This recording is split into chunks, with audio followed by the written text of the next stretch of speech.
Hey everybody, this is Nick Martin at loveyourmusic.tv, where I help you love your music more, one blog post at a time. Today is December 21st, 2009, and since we're wrapping up the year, I'd like to talk today about the best music of 2009. And no, I'm not going to be sharing my opinion. Instead, I'm going to talk about other folks' opinion online, websites, newspapers, magazines, and tell you where to find the best critically acclaimed albums, top-selling albums, that type of thing of the year, and see what other folks are thinking. Now, I don't always agree with the critics, but I think it's at least interesting to see what's getting critical acclaim. And the kind of a rule of thumb for me is that if an album is consistently showing up on year-end best-of lists, showing up on high seller lists, that type of thing, then there's a decent chance that it's going to be pretty good and is probably worth at least listening to, if not buying, downloading, adding to your collection. Another thing that's nice about these year-end lists is that they can help you buy gifts. So if you're in panic mode trying to find last-minute Christmas present, if a particular album is showing up or a particular track is showing up over and over again on these lists, it may be something that would work out well for a gift for somebody on your list. So what you're going to find today at the bottom of the blog are a bunch of links to different year-end lists that I've compiled. So I'll share them with you now, but you can also, you don't need to take notes or anything because they'll be at the bottom of this blog post on loveyourmusic.tv. So the sites that I found that have compiled year-end lists so far as of the 21st include AllMusicGuide, which if you're not familiar with that site, what they do is they attempt to at least catalog every album release that's out there, if not review it. And so they're a very large, comprehensive website. They usually have pretty thoughtful, well-written reviews. Billboard Magazine, they're the folks who track charts and sales. They're largely a sales-driven organization, which is a pretty good measure. It is a measure of popularity. So their perspective is from a sales perspective.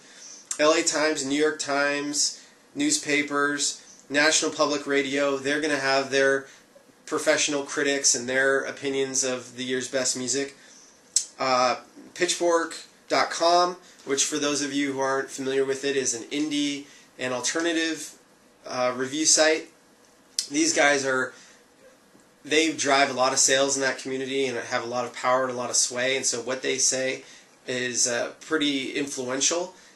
Then the final site is the Onion AV Club, which is affiliated with the Onion newspaper. For those of you who are familiar with that, they have an arm of their organization that does album reviews, DVD reviews, that sort of thing.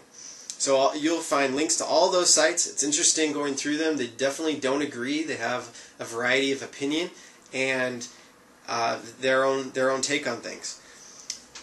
There's one other site that I wanted to talk about, which is a special site that works a little differently than these others, and it's Metacritic.com. So for those of you who are familiar with Rotten Tomatoes, the movie review site that compiles reviews from across the spectrum of movie critics, Metacritic does a similar thing in not only movies, which they do, but in television, DVD releases, and in music. So what they'll do is they'll take all the reviews that have been put out there by different professional reviewers. And actually, I shouldn't say all. They have a select list they look to, and they assign different weights to each of those. They attempt to turn the various ratings from the different websites into a number, and they boil the whole thing down to a number from 0 to 100, with 100 being worst, 100 being best rather, 0 being worst. And so if you want to very quickly get a feel for the critical opinion of a particular release, Metacritic is a great place to go. And something they do this time of year, well, let me back up.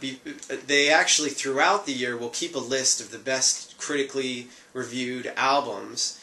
What is interesting, though, is that with a little time and perspective, at the end of the year, what will happen is a lot of the reviewers out there will actually adjust and tweak and change their reviews. So something that may have been the highest reviewed, best reviewed album from a particular critic in the normal course of the year won't always end up as the top pick on their year-end top 10 list.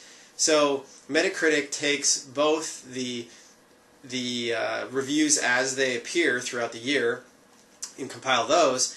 They will also then go back and look at the year-end top 10 lists and compile the year-end top 10s from across the different sources they use.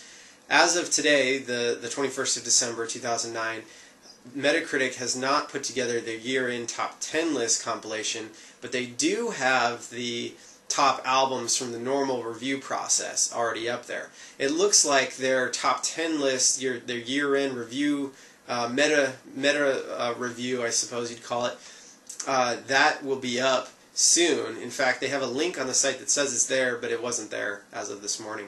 So that's a really interesting site to check out. Finally, a couple of these sites will actually do things beyond just album reviews. So a couple of them have top tracks, whether it's from a critical perspective or sales perspective, that you can check out. And then, since we are closing in on the end of the aughts, the double O's, whatever you want to call them, the 2000s, next year flipping over to 2010, we're ending the stretch of years from 2000 to 2009. And a couple of the sites have actually attempted to compile their best of the 2000s list, which is pretty interesting too. So if you want to take a longer view back over this entire past decade, those are really interesting lists as well. And Metacritic and Billboard have both compiled those. So that's about it for what I wanted to share with you guys today.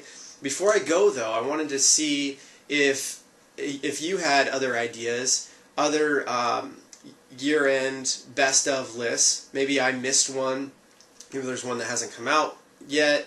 Maybe you have a friend or a favorite newspaper or some blog or whatever that you think has a good year-end list. Or maybe you think everybody's wrong and you're the one who has the best idea and you know what's best. And so I'd love to see that as well. So either if there's something I'm missing or you have your own opinion, definitely post it down in the comments at loveyourmusic.tv. I'd love to know what you think about the best music from this year, from this decade, albums and tracks, and artists for that matter. So let us know in the comments. And so until next time, this is Nick Martin at loveyourmusic.tv saying, love your music.